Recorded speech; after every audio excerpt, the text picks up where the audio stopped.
ఇంకెన్నాళ్ళు రెంటింట్లో ఉంటాం? సొంత ఇంటి కలను నెరవేర్చుకుందాం. Suman TV biggest property expo October 18th, 19th HSCC Novotel Hyderabad. ఇప్పుడే ఫ్రీ ఎంట్రీ కోసం కాల్ చేయండి. నమస్తే, వెల్కమ్ టు సుమన్ టీవీ. నేను మీ సాయి భైరి. విశాఖలో Soumya Shetty, influencer Soumya Shetty honey trap case ఇప్పుడు సంచలనంగా మారింది.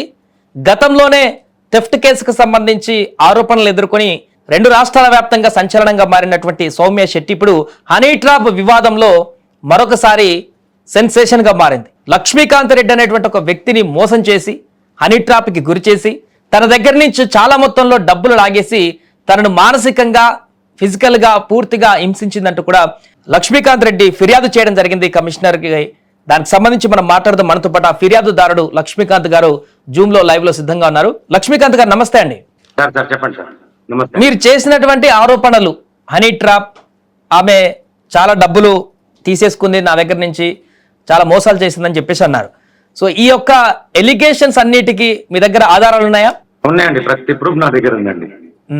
అంటే ఎలాంటి ఆధారాలు? ఆల్రెడీ ఉన్నాయండి. ఇప్పుడు నిన్న మొన్న కూడా మీడియాకి రిలీజ్ చేసినాం కొన్ని. మా అంటే అమ్మాయి నా దగ్గర చాట్ చేసిన చాటింగ్ గానీ, ఫొటోస్ గానీ, ఫోటోస్ కూడా ఉన్నాయి. ఆ ఫొటోస్ కూడా ఉన్నాయండి. అవి నిజమేనా అండి, లేకుంటే ఏదైనా షూట్ పర్పస్ లో చేసినాయా, లేకుంటే నిజంగా? షూటింగ్ లేదు, ఏం లేదండి, నిజమే అండి. నేను ఒక వీడియో చూపిస్తాను ఇప్పుడు మీకు. ఓకే, చూపించండి. ఇప్పుడు చూపించండి. లక్ష్మీకాంత్ గారు మీకు సౌమ్య శెట్టిని ఇప్పుడు ఇది ఉంది కదా సార్, ఇప్పుడు ఫోన్ ఎవరి చేతిలో ఉంది సార్? ఇప్పుడు సెల్ఫీ వీడియో లాగా కనిపిస్తుంది, తనే పట్టుకున్నట్టు. రైట్, తనే తీసుకొని పెట్టింది. ఇక్కడ నుంచి బ్లాక్ మెయిల్ స్టార్ట్ అయింది నాకు. ఓకే, చూడండి, లాస్ట్ వరకు చూస్తే మీకు అర్థమవుతుంది. రైట్, నేను ఆమెను బ్లాక్ మెయిల్ చేసిన, ఆమె నన్ను బ్లాక్ మెయిల్ చేసిందా? రైట్. ఎప్పటి నుంచి పరిచయం ఉంది సౌమ్య శెట్టితో మీకు లక్ష్మీకాంత్ గారు? నాకు యాక్చువల్గా 2021 లో ఫస్ట్ పరిచయం అండి అమ్మాయి. ఓకే, 2021 లో ఫస్ట్ పరిచయం. దాని తర్వాత మా ఇంట్లో 3 days ఉంది. 2021 March 22 తీసేయండి చాలు. ఓకే, నాకు ఫస్ట్ పరిచయం 2021 March 22 మా ఇంటికి వచ్చిందండి. హలో, అంటే ఎట్లా, ఏ పర్పస్ లో వచ్చింది? అప్పుడే పరిచయం అయిందా లేకుంటే? ఆ రోజు పరిచయం. నాకు ఎట్లా పరిచయం అంటే, వెంకీ అని ఒక క్యాస్టింగ్ కోచ్ అబ్బాయి ఉంటాడు రాజమండ్రి అతనిది. చెప్పండి లక్ష్మీకాంత్ గారు, వినపడుతుంది. వెంకీ అని ఒక అబ్బాయి తీసుకొచ్చాడు సార్ మా ఇంటికి. ఎందుకోసం తీసుకొచ్చాడంటే, నాకు షెల్టర్, అమ్మాయికి షెల్టర్ కావాలన్నా, షూటింగ్ పర్పస్ వస్తుంది, బయట హోటల్లో వద్దు అని చెప్పిండు. సరే, ఇంట్లో ఒక్కనే ఉంటా కదా, మా వైఫ్ ఎవరు లేరు, రమ్మని చెప్పినండి నేను. వచ్చిందండి, 3 days మా ఇంట్లో ఉంది అమ్మాయి, హ్యాపీగా ఉండింది. అప్పుడే అమ్మాయి ప్రపోజల్ పెట్టింది నాకు మీలాంటి వాళ్ళు ఉంటే బాగుంటది లైఫ్ లో, అట్లా ఇట్లా ఏదో చెప్పింది. 3వ రోజు పెట్టకుండా వెళ్ళిపోయింది మళ్ళీ. దాని తర్వాత కట్ చేసేయండి 2025 మళ్ళీ ఫిబ్రవరిలో నాకు కనెక్ట్ అయింది. అమ్మాయి ఫోన్ చేసింది నాకు, నేను చూసుకోలేదు, నేను మెసేజ్ చేసిన. తర్వాత ఇలా దొంగతనం కేసు ఇదంతా ఉంది కదన్నది, అట్లా నడుస్తూ పోయిందండి. సో ఆమెకి అడ్వకేట్ ని కూడా మీరే పెట్టారని చెప్పేసి చెప్తుంది థెఫ్ట్ కేసు. అవునండి, అడ్వకేట్ వచ్చేసి సాయంబిక్ అని అడ్వకేట్ ఆవిడ పేరు. ఆవిడ ఫస్ట్ నాకేం ప్రపోజల్ పెట్టిందంటే, నేను మీతో ట్రావెల్ అవుతాను, నాకు ఫైనాన్షియల్ ప్రాబ్లమ్స్ ఉన్నాయి, నా కోర్టు కేసు ఉంది, ఈ కోర్టు కేసుకు నాకు మంచి అడ్వకేట్, లేడీ అడ్వకేటే కావాలి, దాని తర్వాత నాకు మంచి ఫ్లాట్ కావాలి, తర్వాత నాకు ఒక కార్ కావాలి, ఇట్లా అన్ని చెప్పుకొచ్చిందండి. ఇవన్నీ ఇవ్వాలంటే మనం ముందు కాశీకి వెళ్ళిపోయి కాశీలో ప్రమాణాలు చేసుకొని అక్కడ నుంచి మన లైఫ్ స్టార్ట్ చేద్దామని చెప్పిందండి. ఏప్రిల్ 5, 6, 7వ తారీఖు మేము కాశీ వెళ్ళిపోయాం. అక్కడ ఉండి అన్ని నేను ఆమె ఏమైతే చెప్పిందో అన్నిటిని ఒప్పుకొని అన్ని చేసుకొని వచ్చామండి. ఇండియా మళ్ళా హైదరాబాద్ వచ్చిన తర్వాత ఇదంతా తతంగం జరిగింది. ఈ 2025 ఏప్రిల్ 27 అట్లా కాశీకి వెళ్ళినారు ఇద్దరు. కాశీకి వెళ్ళాం 5, 6, 7 ఈ 3 తేదీలు అక్కడ ఉన్నాం కాశీలో. వచ్చిన తర్వాత ఏమైంది? వచ్చిన తర్వాత ఫ్లాట్ ఇప్పిస్తాను అడిగింది కదండి. ఫ్లాట్ కోసం డబ్బులు కట్టిపించింది 23 అడిగింది. అతనే ఇప్పియమని అడిగింది. ఓకే, తర్వాత ఇంకా ఇక్కడ మెయిన్ ఒక విషయం చెప్పాలండి.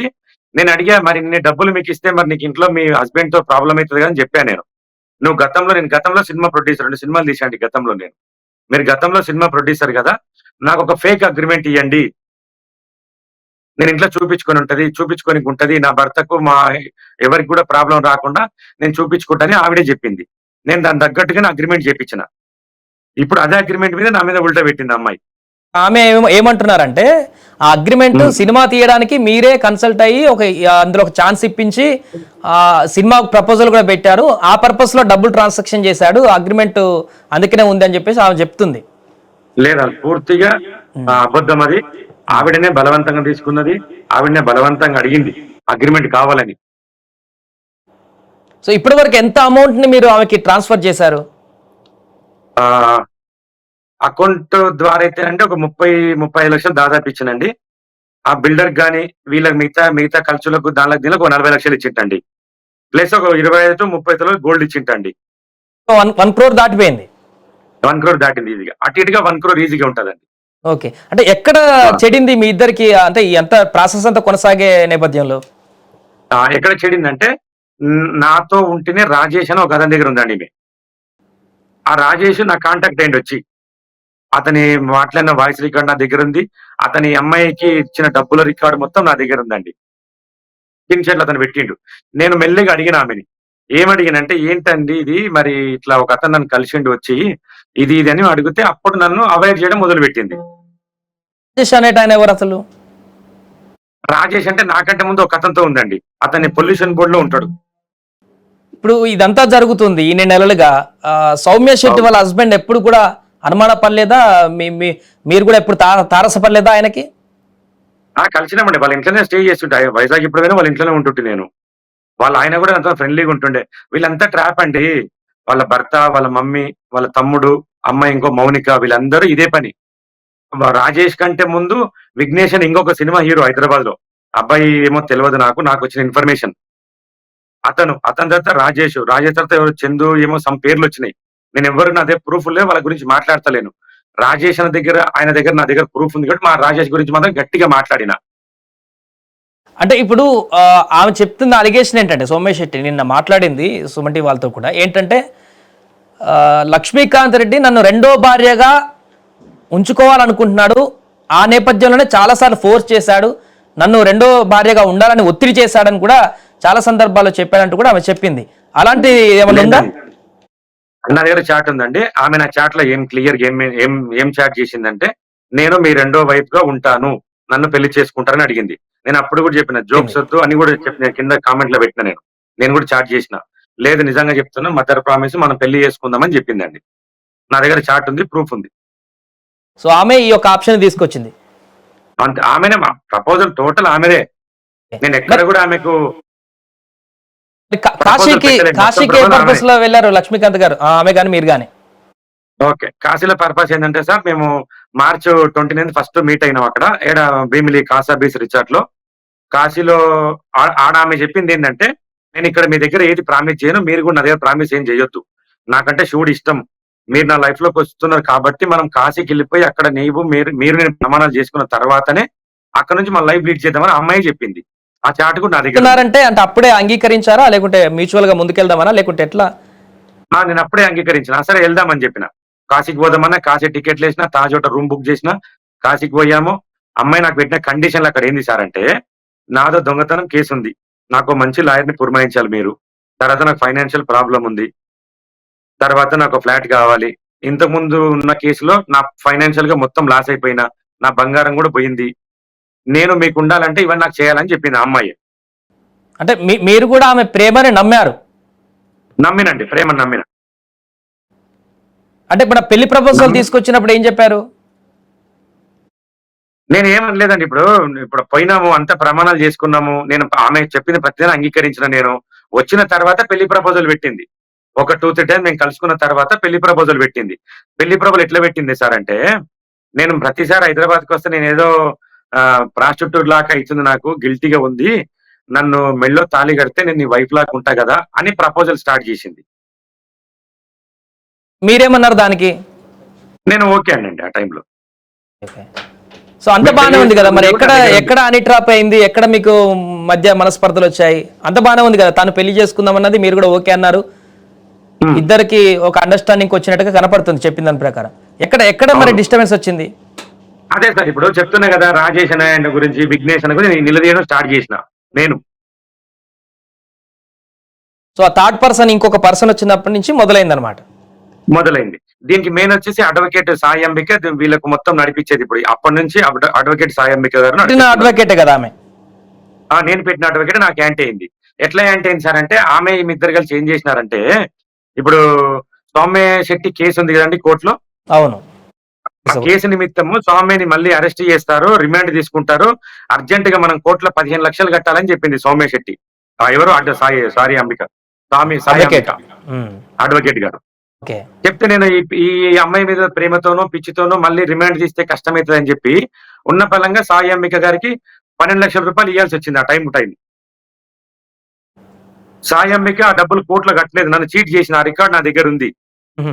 నేను సాయి అంబిక నిలదీయడం స్టార్ట్ చేసిన, ఏమైంది మేడం మీరు 12 లక్షల రూపాయలు కోర్టులో కడతామని తీసుకున్నారు కదా, మరి దాని దగ్గర రిసిప్ట్ ఏది, ఏంది, ఏం కథ అని అడిగితే నన్ను ఆవిడ మెల్లగా సౌమ్య శెట్టి నుంచి అవాయిడ్ చేయడం స్టార్ట్ చేసింది. ఇక ఇది ఎంతకాలం అవుతుంది జరిగేది? జూలై సార్, జూలై నుంచి ఇంకా స్టార్టింగ్ అన్న. జూలై లాస్ట్ 12th అమ్మాయి నేను కలిసింది ఫైనల్ గా. ఓకే. ఆ తర్వాత నుంచి కంటిన్యూ అవుతున్నాయి ఇంకా జూలై నుంచి నాకు అమ్మాయి కాంటాక్ట్ లేదు. నేను జూలై 10వ తారీఖు నాడు సాయి అంబికని గట్టిగా మాట్లాడిన, నాకు నేను కట్టిన డబ్బుకు ప్రూఫ్ ఏంది, మీరు నన్ను చీట్ చేశారు, సౌమ్యని చీట్ చేశారంటే సాయి అంబికని కొంచెం గట్టిగా మాట్లాడేసరికి అమ్మాయి అక్కడ నుంచి నన్ను మెల్లగా అవాయిడ్ చేసింది లాయర్. నా నుంచి అమ్మాయిని అవాయిడ్ చేయడం స్టార్ట్ చేసింది లాయర్. ఓకే. ఇంకొకటి ఏం సార్ అంటే, ఫిర్యాదు ఏం చేశారు తర్వాత సార్, ఫిర్యాదు ఏం చేశారు కమిషనర్ కి? ఫిర్యాదులు ఏం పేర్కొన్నారు? హనీ ట్రాప్ అనేటువంటి అంశం ఇప్పుడు ప్రధానంగా బయటకు వస్తుంది కదా, ఏం ఫిర్యాదులో పేర్కొన్నారు? అదే ఇట్లా అమ్మాయి నమ్మించి నన్ను మోసం చేసింది సార్, సోయన్స్ అని చెప్పిన సార్. ఫిర్యాదు కంప్లైంట్ మీకు వచ్చింటది కూడా, కంప్లైంట్ సేమ్ సిపి గారికి ఇచ్చాము, పెందుర్తి పిఎస్ లో కూడా ఇచ్చాము. సిపి గారే ఉండి మీరు పెందుర్తి పిఎస్ పోండి, అక్కడ కంప్లైంట్ నాకు ఫోన్ చేయని చెప్పిండు, పోయినాం, కంప్లైంట్ పెట్టినాం. ఇంకొకటి, ఆమె సౌమ్య శెట్టే ఒకసారి మీ మీద కేసు పెట్టింది పెంబుర్తి పోలీస్ స్టేషన్ లో అని చెప్తుంది, నిజమేనా అది? నిజమండి. నుంచి ఏ పర్పస్ అంటే చెప్తా సార్. జూలై 12th నుంచి అమ్మాయి నాకు అవాయిడ్ చేయడం స్టార్ట్ చేసింది. ఇంకా సాయి అంబిక అనే అడ్వకేట్ ఇద్దరు కలిసి రకరకాల ప్లే చేసిరు నా దగ్గర డ్రామాలు. అమ్మాయికి హెల్త్ బాగాలేదని, చాలా చెప్పుకోని రోగం ఉంది ఒకటి అని చెప్పి ఇద్దరు కలిసి ఢిల్లీకి పోతామన్నారు. 12 తర్వాత ఎప్పుడు జూలై 29th పోయింది సార్ వాళ్ళు ఢిల్లీ. దానికి కూడా దాదాపు 2-3 లక్షల రూపాయలు నేనే ఖర్చు పెట్టుకున్నా. యాక్చువల్ గా వాళ్ళు ఢిల్లీ పోయింది హాస్పిటల్ పర్పస్ కాదు, ఏదో పోయి చిన్న టెస్ట్ చేసుకొని రిపోర్ట్ నా మొఖాన కొట్టిండ్రు. కానీ వాళ్ళు పోయింది వేరే పర్పస్, వాళ్ళకి పోయింది ఎంజాయ్ చేయడానికి పోయిండ్రు. అక్కడ రాడిసన్ బ్లూ హోటల్లో నేనే హోటల్ రూమ్ నేనే వేసిన, అక్కడ రాడిసన్ బ్లూ హోటల్ ఢిల్లీలో. అమ్మాయికి ఇట్లా రోగం ఉంది, మీరు ఇక్కడ నుంచి అమ్మాయిని కలవద్దు అన్నట్టుగా సాయి అంబిక నాకు చెప్తూ వస్తుంది. లేదమ్మా ఒకసారి కూర్చోబెట్టి మాట్లాడండి, ఒకసారి మాట్లాడదామంటే కూడా నాకు ఛాన్స్ చేయలేదండి. నా ఫోన్లో అందరూ అవాయిడ్ చేయడం స్టార్ట్ చేసారు, బ్లాక్ లో పెట్టిండ్రు. నేను ఎప్పుడు పోయినా సార్, జూలై 12th నుంచి సెప్టెంబర్ 10వ తారీఖు ఇంటికి పోయినాం సార్. ఇక్కడ కూడా విషయం చెప్పాలా సార్, సెప్టెంబర్ 10వ తారీఖు నాడు నేను సాయి అంబిక టికెట్ వేసిన, ఫ్లైట్ టికెట్. ఎందుకోసం వేసిన అంటే, సాయి అంబికనే డ్రామా ఆడింది మళ్ళీ ఇక్కడ. ఏం డ్రామా ఆడిందంటే, అన్న అమ్మాయి నాతో కూడా కాంటాక్ట్ లో సరిగా లేదు, మీరు ఇంటికి వెళ్ళిపోండి, నాకు టికెట్ వేయండి, మీరు ఇంటికి పోయి అమ్మాయి నిలదీయండి అని చెప్పిందండి సాయి అంబిక మాకు. నేను అమ్మాయి టికెట్ వేసిన బెంగళూరు టు వైజాగ్. మేము ఇంటికి పోయినాక ఏం చేసారు వాళ్ళు, మమ్మల్ని రెచ్చగొట్టే మాటలు మాట్లాడిండ్రు. నేను అప్పటికే స్లీపింగ్ టాబ్లెట్, నాకు అప్పుడేం కాన్షియస్ లేదు. నా వెనకాల ఫ్రెండ్ వచ్చిండు, ద్వారంపూడి దుర్గారెడ్డి నా ఫ్రెండ్.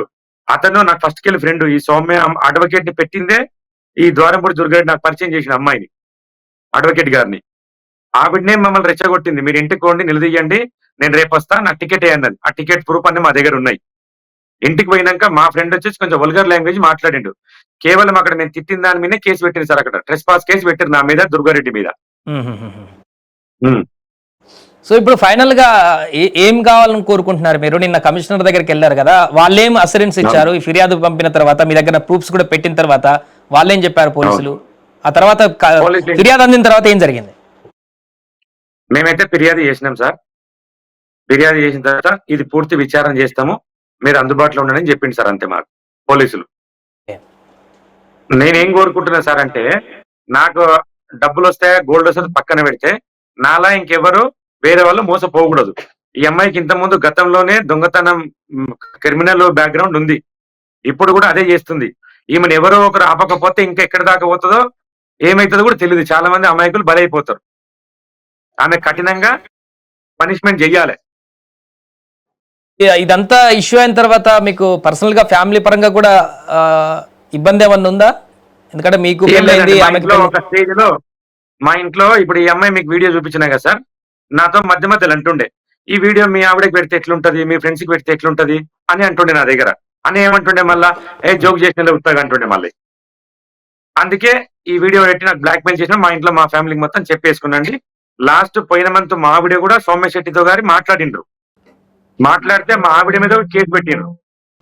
సో ఇప్పుడు తనేమంటుందంటే ఇప్పుడు మీరు పెట్టిన వీడియోలు కానీ ఆ ఫొటోస్ కానీ ఇంతకుముందు మీరు చెప్పినట్టు ఒక సినిమా అగ్రిమెంట్ కి సంబంధించిన దాంట్లో ఒక డెమో షూట్ చేశాము, ఆ ఫొటోసే బయట పెడుతున్నాడు అని చెప్పేసి ఆమె అంటున్నారు. డెమో షూట్ ఎక్కడ చేస్తామండి? హోటల్లో చేసినామా? డెమో షూట్ ఎక్కడ చేస్తాం? హోటల్ రూమ్ లో పెళ్లి చేసుకున్నాం కదా. ఆ పెళ్లి చేసుకున్న వీడియో నా దగ్గర ఉంది. డెమో షూట్ ఎక్కడ చేస్తాం? మొబైల్లో సెల్ఫీ తీసినట్టే ఉంది లేండి. అది డెమో షూట్ అంటే పెద్ద కెమెరాలో తీస్తారు, కెమెరామ్యాన్లు ఉంటారు, అందరు ఉంటారు. సార్ నేను ఇక్కడ హీరోని కాదు, నేను ప్రొడ్యూసర్ని కాదు. ఆమె నా భర్తకు చూపించుకొని ఇంట్లో ఒకటి ఉంటది ఆధారం కావాలన్నందుకే నేను చేసిన. అంతెందుకు ఆ రాజేష్ గారి నెంబర్ ఇస్తే మీకు అడగండి. ఆయన దగ్గర కూడా నాకు ఇంట్లో ఒకటి కావాలని ఆయన చేసే కంపెనీలో ఎండి పోస్ట్ క్రియేట్ చేసుకున్నది ఈ అమ్మాయి. ఏం చేస్తారు రాజేష్ అంటే? అతను ఏం చేస్తారు? పొల్యూషన్ బోర్డ్ లో ఏదో జాబ్ సార్ అతనిది. అచ్చా. సరే అండి లక్ష్మీకాంత్ గారు, అంటే ఫైనల్ గా ఏం చెప్తారు ఇప్పుడు సుమన్ టీవీ వేదికగా సౌమ్య శెట్టికి ఏం చెప్తారు? ఈ కేసుకు సంబంధించి ప్రజలకు ఏం చెప్పదలుచుకున్నారు? సార్ ఈమె ఆగడాలు చాలా ఎక్కువ ఉన్నాయి. పూర్తి విచారణ మాత్రం కంపల్సరీ చేస్తే ఈమె ఏందనేది బట్టబయలు అవుతుంది. దీనివల్ల ఏంటంటే ఆమె కంపల్సరీ మంచి పనిష్మెంట్ జరగాలి. ఎందుకంటే ఆమెకు అలవాటు అయిపోయింది. ఇంతకుముందు కేసులో కూడా సేమ్ ఇదే డ్రామా ప్లే చేసింది.